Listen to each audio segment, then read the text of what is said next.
Good morning. Today I am addressing B.Ed Semester 2 students of English method, dealing with different methods of teaching English. Dear students, in the previous class I have told you about translation method of teaching English and direct method of teaching English. Translation method is also known as translation cum grammar method, and direct method is also known as natural method. Translation method is known as classical method. Also, I have already told you in my previous class about these methods and the merits and demerits of these two methods. Today, I am going to teach you about bilingual method. See here, when the child learns mother tongue, he connects the meaning of words with his own experience because he learns the mother tongue in a real situation. In this way, he grasps the situation or forms the concept in mind. We see that when a child learns his mother tongue, what he does, he uses his own experiences and he connects the meanings with that experience because he learns his mother tongue in a real situation of life, of his life at home. In this way, he grasps the situation or forms the concept in mind, and then he is able to speak his mother tongue. Now, characteristics of this bilingual method. This is the midway between translation method and direct method. That means it is a midway between these two methods, translation method and direct method. It emphasizes on creating situations. It lays stress on what? On creating situations, so that according to situations, a child is able to speak English. Number third, sentence is the unit of teaching. We have seen earlier in direct method also that sentence is the unit of teaching. Next point, rigorous practice is done in sentence patterns. In sentence patterns, a child has to use much practice so that he is able to understand English language or he is able to speak in English language. Now come to the merits of bilingual method. Number 1, the time and labor of teacher is saved. Number 2, this method does not need trained teachers. Number 3, it also stresses speech practice. Number 4, too many audio-visual aids are not needed for this method. Number 5, it is suited for all types of schools, that is rural and urban.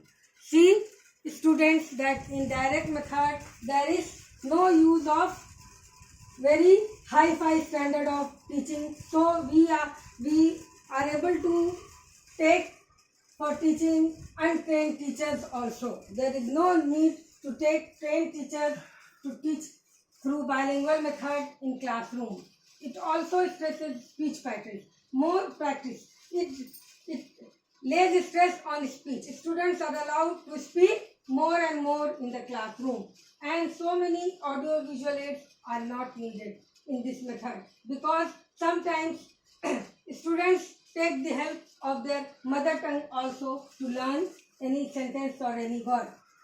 It is suited for all types of schools. For example, it is suited and it can be used in rural schools as well as in urban schools also. Now come to the merits.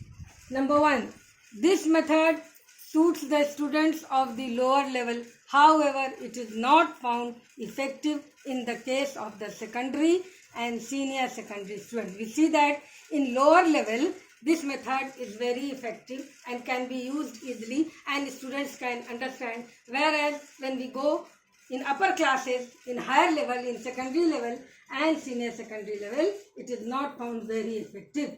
Number 2, the students are likely to develop a habit of using a blended or mixed up language. What happens? A student develops the habit of using mixed language. Mother tongue also, English also. Both language mixed. Using words from both and qualifying for none of them. That means they develop the habit of mixing both the languages, their mother tongue also and bilingual method also, and then words from both the language they use, and so they are unable to qualify any one of the language. Number third point, once the teachers are allowed to use the mother tongue in the teaching of English, there are possibilities that this method would be reduced to the translation method, as there can be hardly exercised any check on the use of mother tongue. Once the teacher are given permission to use the mother tongue in the teaching of English, when the students are unable to understand in English, the teacher starts using mother tongue. Then what happens? There becomes the possibility that this method will be reduced to translation cum grammar method, and because we can't check the use of mother tongue in bilingual method. Okay. Now come to communicative approach of teaching English. What is communicative approach? It lays emphasis on the practical or user aspect of the language. What happens here? Here it lays emphasis on the practical aspect of any language which we are going to teach in class. It enables the students to communicate their ideas freely in and outside the classroom. What happens? Through communicative approach, students are enabled to communicate their feelings, their thoughts, their ideas inside classroom as well as outside classroom. The communicative approach aims at communicative competence, including linguistic competence and ability to use the language appropriately. What happens? In communicative approach, we see that it aims at communicative competence, linguistic competence also, and to ability to use the language appropriately. Now, what are the characteristics of communicative approach? See, number 1, it is based on the principle of use, communication and practice in real situation. In real situations. On what principle it is based? It is based on the principle of use, communication and practice in real situations. Number 2, it follows the old age maxim of simple to complex and concrete to abstract. That means the old age maxim we have seen that we proceed from simple to complex and concrete to abstract. This principle is used. This is the main characteristics of communicative approach. Number 3, it lays stress on the use of the language rather than its structure. It lays stress on only the use of language, and structures are avoided while using communicative approach of teaching English. Number 4, students are provided ample opportunities to communicate in the language with the help of dialogues, debates, discussions, dramas and other activities of the classroom and school. What happens? Students are given opportunities to communicate in the language with the help of dialogues. They can use dialogues, arrange debates, discussions, dramas and other activities also in the classroom, and as well as in school they can arrange these things. Now come to the advantages of communicative approach. That means merits. Number 1, it develops speech ability of the students. It develops what? Speech ability, to speak. It develops this ability of the students. It emphasizes on different ways of expression. It lays stress on different ways of expression. How to express this thing is taught by communicative approach.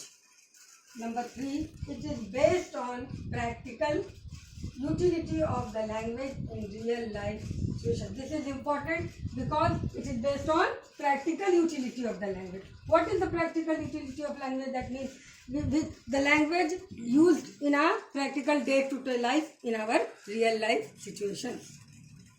Now come to disadvantages, demerits of this method.